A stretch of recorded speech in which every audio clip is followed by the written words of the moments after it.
Warning, the following video contains spoilers for Undertale and Deltarune.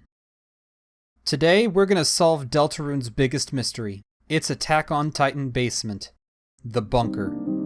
Who made it? What is its purpose? Well, I've figured it out, and it changes everything we thought we knew. Hello YouTube, my name is Parker, this is Wallsox Productions, and today I've cracked Deltarune wide open. Now before I completely change your fundamental understanding of Deltarune, let's start with a brief refresher about the bunker.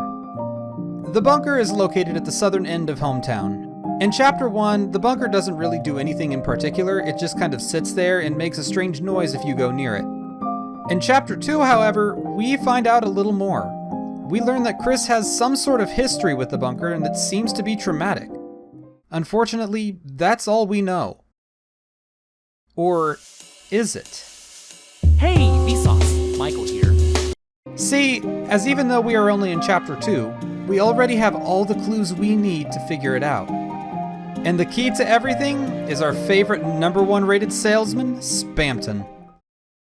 When conversing with and battling Spamton, he talks at length about someone named Mike, a mysterious figure who betrayed him at some point in the past. When talking about Mike, Spamton always seems to make references to TVs. This seems to connect to the ending of Chapter 2 when Chris opens up what seems to be a dark world inside a TV. From this, we can gather that Mike seems to be a darkner residing inside of the TV in Toriel's house. Or maybe he just resides inside of all TVs in general? Like a TV network of sorts? But what does all this have to do with the bunker? Well, let's go over a few facts. There's a voice that was regularly calling Spamton that one day completely stopped. This seems to have left Spamton in a state of insanity. This seems to be the same person that talked to Jevil and drove him insane as well. There also seems to be some sort of connection to Chris. Mike. TV. Mike. TV. Have you figured it out yet? The answer is Willy Wonka. A voice calling Spamton that one day stopped. Just like how Willy Wonka one day completely stops making chocolate. His presence seems to drive people insane, and as we all know, he's absolutely bonkers. And there's a connection to Chris, who loves chocolate. Mike TV. Mike TV.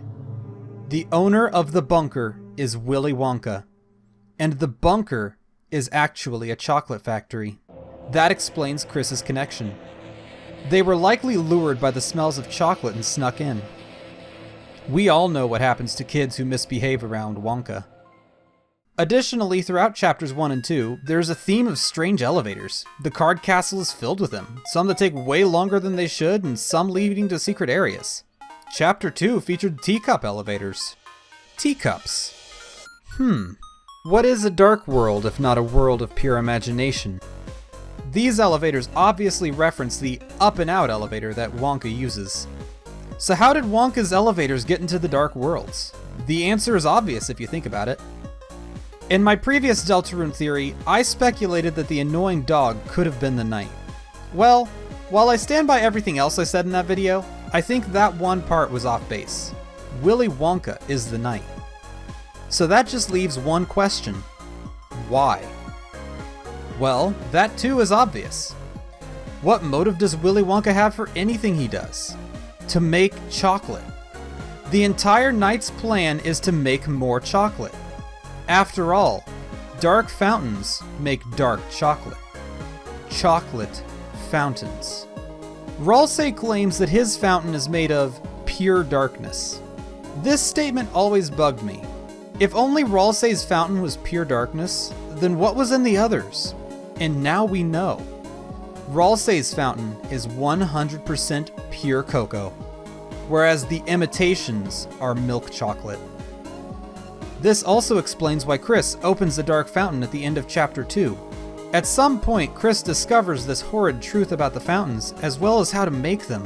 And Chris, being the chocoholic they are, wanted to make their own.